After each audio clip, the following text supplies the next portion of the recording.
তো বন্ধুরা, আজ আর কিছুক্ষণ পরেই অন্নপূর্ণা যোজনার যে 3,000 টাকা, সেই 3,000 টাকা দেওয়ার কাজ শুরু হয়ে যাবে। তবে এই 3,000 টাকা মূলত কাদের ব্যাঙ্ক অ্যাকাউন্টে আগে ঢুকবে, কাদের ব্যাঙ্ক অ্যাকাউন্টে পরে ঢুকবে, আর কোন কোন মহিলারা আজকে অন্নপূর্ণা যোজনার যে টাকা ছাড়া হবে সেই টাকা নাও পেতে পারেন, সে সমস্ত কিছু এক এক করে এই ভিডিওতে জানাবো। খুবই গুরুত্বপূর্ণ ভিডিও। দেখুন, টাকা ছাড়া হলেও অনেক মহিলারা এমন রয়েছেন যারা অপেক্ষায় থাকবেন, কিন্তু তাদের ব্যাঙ্ক অ্যাকাউন্টে টাকা ঢুকবে না। তো টাকা কাদের ব্যাঙ্ক অ্যাকাউন্টে ঢুকবে আর কাদের ব্যাঙ্ক অ্যাকাউন্টে ঢুকবে না, কত তারিখে আবেদন করলে আপনার ব্যাঙ্ক অ্যাকাউন্টে আগে টাকা ঢুকবে, চলুন মুখ্যমন্ত্রী এই বিষয়ে কী জানিয়েছেন, কী আপডেট রয়েছে এক এক করে আপনাদেরকে দেখিয়ে দিই। আমি কয়েকদিন আগে বলেছিলাম যে 17 তারিখ থেকে আমাদের তৃতীয় পর্যায়ে অন্নপূর্ণা যোজনার টাকা অ্যাকাউন্টে ট্রান্সফার শুরু হবে। তাছাড়াও বিগত দিনের লক্ষ্মী ভান্ডার বলুন বা আমাদের সরকার আসার পরে অন্নপূর্ণা যোজনা, এটা সম্পূর্ণভাবে মহিলাদের একটি স্কিম। তার বয়স নির্দিষ্ট করা আছে 25 থেকে 60 বছর। সেক্ষেত্রে কোনো পুরুষের বা বয়সের 25 বছরের কম যারা, তারা পাওয়ার যোগ্য হতে পারে না। জুন এবং জুলাই মাসের 31 তারিখ পর্যন্ত পোর্টাল চালু ছিল আবেদনের, এবং এখানে প্রায় 1,70,00,000 বা তার থেকে একটু কিছু বেশি হবে সংখ্যাটা, আমি এই মুহূর্তে ডিটেলসে যাচ্ছি না, তারা আবেদন ইত্যাদি করেন, যার মধ্যে জুলাই মাসের প্রাপকরাও ছিলেন। অনেকের না পাওয়ার অভিযোগও ছিল, সংখ্যা অনেক। আবার অনেকের বক্তব্য ছিল যারা পাওয়ার যোগ্য নয় তাদের দিয়ে দেওয়া হয়েছে। তাই আমরা মোটামুটি একটা ভেরিফিকেশনের কাজ করছি, যে কাজ আগামীকাল পর্যন্ত আমাদের চালাতে হবে। এর মধ্য দিয়ে ইতিমধ্যে যারা ভেরিফাইড হয়েছেন, সংখ্যাটা অনেক, গত মাসের থেকেও অনেক বেশি, তাদের অর্থ দপ্তর 17 তারিখ থেকে এত বিরাট এলাকা, বিরাট টাকা, 2-3 দিন লাগবে, অ্যাকাউন্টে ট্রান্সফার তারা করতে থাকবেন। যোগ্য বিবেচিত হয়েছেন তাদের বয়স 25 থেকে 60 বছরের মধ্যে হতে হবে, আগেই বলা আছে।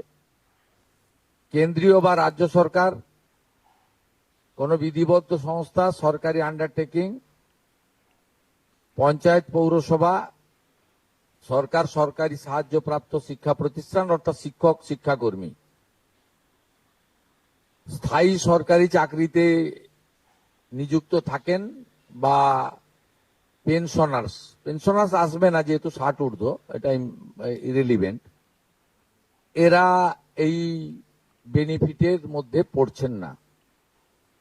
তাছাড়া যারা আয়কর প্রদান করেন, অর্থাৎ এখন আয়করের ঊর্ধ্ব সীমা হচ্ছে 12 লক্ষ টাকা বছরে।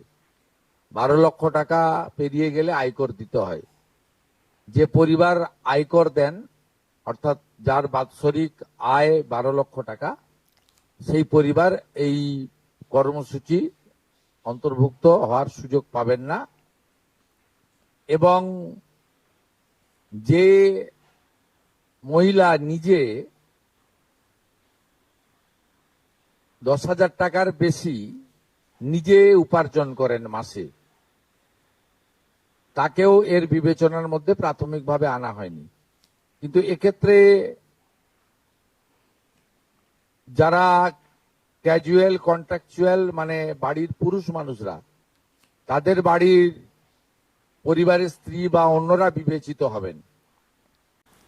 তো বুঝতে পারলেন বন্ধুরা, 31শে জুলাই পর্যন্ত কিন্তু আবেদনের যে প্রক্রিয়া সেটা কিন্তু চালু ছিল, তারপর সেই প্রক্রিয়া বন্ধ হয়ে যায়।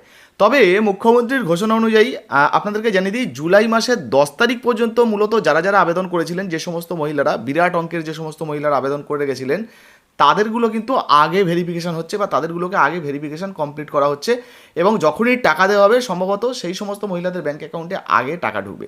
তারপর 11 তারিখ থেকে 31 তারিখ পর্যন্ত যে সমস্ত মহিলারা আবেদন করেছেন, আপনারাও চিন্তা করবেন না, আপনাদেরও ভেরিফিকেশনের কাজ চলছে। তো এর মধ্যে আশা করি প্রচুর মহিলা এমন রয়েছেন যাদের ভেরিফিকেশন হয়তো হয়ে গেছে, তাদেরকেও কিন্তু তাদের যদি মোটামুটি যাদের যাদের ভেরিফিকেশন হয়ে যাবে তাদের ব্যাঙ্ক অ্যাকাউন্টে এই যে টাকাটা ছাড়া হচ্ছে, এই টাকা ছাড়ার সাথে সাথে তাদের ব্যাঙ্ক অ্যাকাউন্টে কিন্তু টাকা ঢুকে যাবে। আচ্ছা, টাকা ছাড়লেই কিন্তু সঙ্গে সঙ্গে আপনাদের ব্যাঙ্ক অ্যাকাউন্টে ঢুকবে না বন্ধুরা। ধরুন আজকে টাকা ছাড়া হলো, তো আজকে কিছু মহিলাদের ব্যাঙ্ক অ্যাকাউন্টে ঢুকলো, আবার ধরুন কালকে আবার কিছু মহিলাদের ব্যাঙ্ক অ্যাকাউন্টে টাকা ঢুকবে। এইভাবে কিন্তু ধাপে ধাপে দেওয়া হয়। মুখ্যমন্ত্রী নিজেই জানিয়েছেন যে 2-1 দিন সময় লাগবে, তারপর ধীরে ধীরে সবার ব্যাঙ্ক অ্যাকাউন্টে কিন্তু টাকা ঢুকে যাবে। এবার আপনারটা যে মাসে ভেরিফিকেশন হবে সেই মাসে কিন্তু আপনি টাকা পাবেন। আচ্ছা, আরেকটা বিষয় আপনাদেরকে জানিয়ে দিই, আপনি যদি ইনকাম ট্যাক্স দেন, বছরে 12 লক্ষ টাকা পর্যন্ত ইনকাম হয় আপনার, মানে 12 লক্ষ টাকার বেশি ইনকাম করেন, তো ইনকাম ট্যাক্স দিলে কিন্তু আপনি এই প্রকল্প থেকে বাদ চলে যেতে পারেন। আপনার মোটামুটি এই প্রকল্পের সুবিধা আপনি পাবেন না। শুধু তাই নয়, যে সমস্ত মহিলারা নিজে 10,000 টাকা ইনকাম করেন বা তার বেশি ইনকাম করেন, তারাও কিন্তু এই প্রকল্পের সুবিধা পাবেন না। এছাড়া কোনো মহিলা সরকারি চাকরি করেন বা আগে যে সমস্ত নিয়মগুলো ছিল আর কি, সেগুলোই কিন্তু মুখ্যমন্ত্রী জানিয়ে দিয়েছেন। তো এই সমস্ত ক্রাইটেরিয়ার মধ্যে যদি আপনি পড়েন, আপনিও কিন্তু এই প্রকল্পের টাকা পাবেন না। যাই হোক, মোটামুটি বুঝতে পারলেন, অন্নপূর্ণা যোজনার টাকা কিছুক্ষণের মধ্যেই কিন্তু ছাড়া শুরু হয়ে যাবে। যখনই ছাড়া শুরু হয়ে যাবে সেটাও ভিডিওর মাধ্যমে আপনাদেরকে জানিয়ে দেবো। তবে সব মহিলা যে টাকা পাবেন এমনটা নয়। তবে হ্যাঁ, বেশিরভাগ যোগ্য মহিলা যারা রয়েছেন, যারা টাকা পাওয়ার যোগ্য, তারা কিন্তু প্রত্যেকেই টাকা পাবেন। এবং আপনারটা যদি ভেরিফিকেশন হয়ে যায়, তাহলে কিন্তু আজকে যখন টাকা ছাড়া হবে, আপনি কিন্তু আজকেও আপনার ব্যাঙ্ক অ্যাকাউন্টে টাকা পেয়ে যেতে পারেন। আজকে না পেলেও চিন্তা করবেন না যে কেন আমার ব্যাঙ্ক অ্যাকাউন্টে ঢুকলো না, আগামী কাল পরশুও কিন্তু আপনার ব্যাঙ্ক অ্যাকাউন্টে টাকা ঢুকতে পারে। ভিডিও ভালো লাগলে লাইক দিয়ে শেয়ার করে দেবেন। ফেসবুক থেকে দেখছেন, ফলো করেননি, অবশ্যই ফলো করে পাশে থাকবেন। আর ইউটিউব থেকে দেখলে সাবস্ক্রাইব করতে ভুলবেন না। ধন্যবাদ।